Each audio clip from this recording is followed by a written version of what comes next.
Guys, what is up? Welcome to another episode of Maximilian Must Know. This one is a scent safari episode with the House of Parfums de Marly.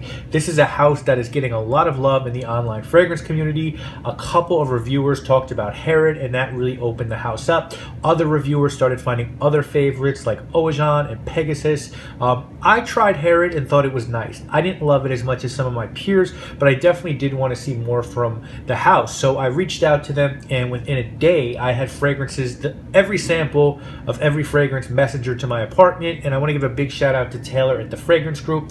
I deal with a lot of account managers and PR people, and Taylor is at the top of the game in terms of professionalism. So great job by the Fragrance Group. Parfums de Marly, you're in good hands here in the United States.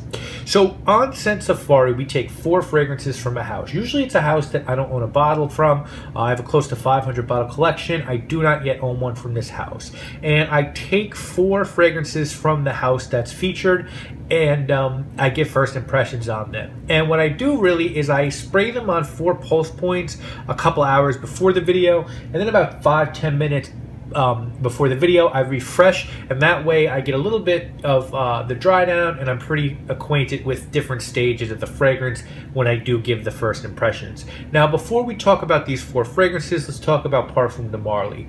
This is a house in New York City that you can buy at Oswald and Tribeca or online at Lucky Scent. This is a house that the inspiration comes from really 18th century France. There was a king there, Louis XV. This was at a time when perfume was France was the epicenter of perfume and fragrance, and this king loved fragrance. Every day he wanted a different one for his apartment, and they actually had aromatic oils in the royal fountain so that the entire complex would smell wonderful. His court was actually nicknamed the Perfume Court. Louis also loved horses, and the king of Tunisia, as a gift, gave him 8 Arabian horses. And some of the names of the horses were Darley Arabian, Godolphin Arabian, and Byerly Turk. Eventually, Louis commissioned a great sculptor to make replicas of his horses at Chateau Marly, and this work became known as the Marly horses. It was eventually put in Paris at Champs-Élysées in 1974, where it still resides today. And so this house is in tribute to that king, his love of fragrance, his love of perfume, his love of horses. And I love history and fragrance houses that have historical significance, so I think that's really neat. It doesn't sound like a gimmick to me. It sounds like really cool inspiration for a fragrance line. So the first fragrance, guys, we're going to take a look at is called Oajan. And comparisons online have really been made to Amber Narguilé by Hermes, which I own.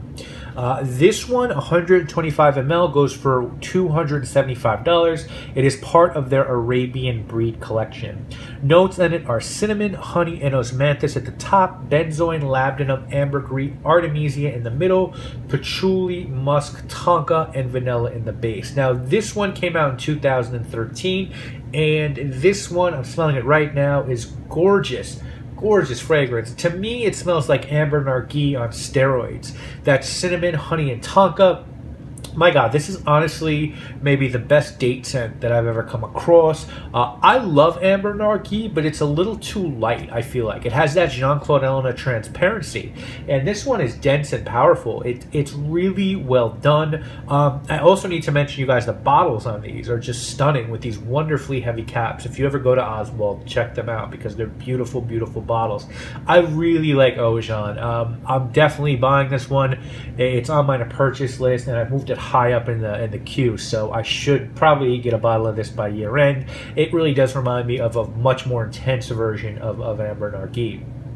The next one we're going to take a look at is this one, and this one is called Darley.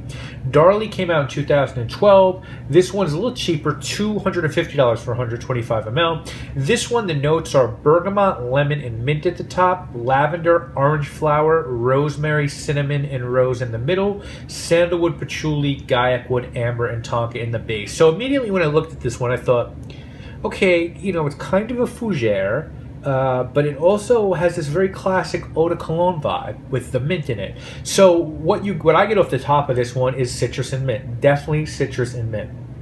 This really reminds me, in a very lovely way, of a cross between a classic fougere fragrance like Hubagence Fougere and a classic eau de cologne. You get freshness at the top, you get really crisp citrus, and then as it opens up, it starts to become more green, more of a barbershop vibe to it.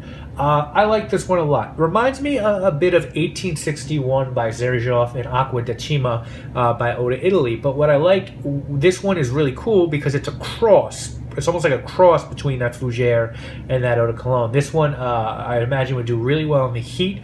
I don't know if I'd buy a bottle of this one. I'm not sure. I have to get further testing, but I'm definitely a big fan of Darley as well. So 2 for 2 so far. It does not happen on these episodes too often.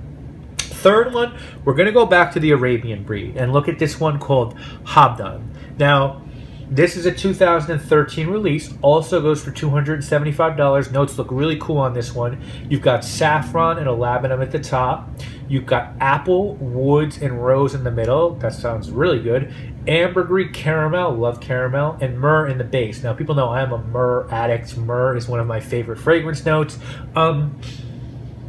This one's really nice. I like the apple in this one. It's not your typical tart Granny Smith apple. It's more like almost like stewed down apples with some smoke. It's very nice. You know, I don't get much of the caramel. It does sweeten up as it's drying down. It does sweeten up. I would definitely wear this one. I definitely prefer Ojan from this collection, but this one's good as well. I would definitely wear Habdan. And then, guys, let's finish up with this guy. This guy is called, this is probably not the pronunciation, but I think it's called Cahuyan. And Cahuyan is also $275. Cahuyan also came out in 2013. And notes on this one are violet leaf and jasmine at the top, leather and heliotrope in the middle, oud, ambergris, and tonka in the base. I know a lot of my subscribers like oud, so I wanted to cover the one in the sample sent to me that does have oud. Okay, this one's really interesting. To me, the most prominent notes in this, I would say the leather and the ambergris. The ambergris has a little bit of freshness to it. The leather's a little bit suede-like. I also get that almond watery vibe that heliotrope can sometimes have if it's done right. I think it's done right here. I'm not going to lie, though. I don't really pick up oud in this one.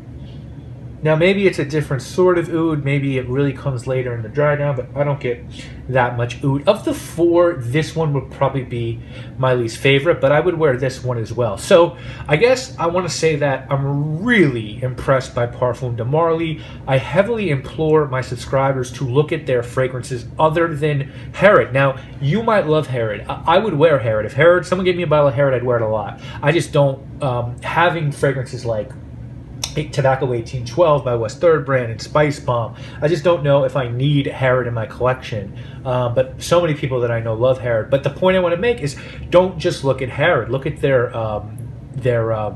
Arabian Nights collection. Look at their Arabian Breed collection. Look at their regular releases like Darley. Look at some of their women's stuff. They sent me a sample of one called, I think it was called Meloria, and it was a Lily of the Valley scent with fruit, and that one was really, really lovely. Girl I'm dating basically stole the sample from me. She really liked it. She's gonna get a bottle of that one. So this is a house that impresses. They seem to have a lot of class. The bottles are beautiful, and it's a brand that's now very accessible in the United States. So we're really lucky, I think, to have Parfums de Marly now.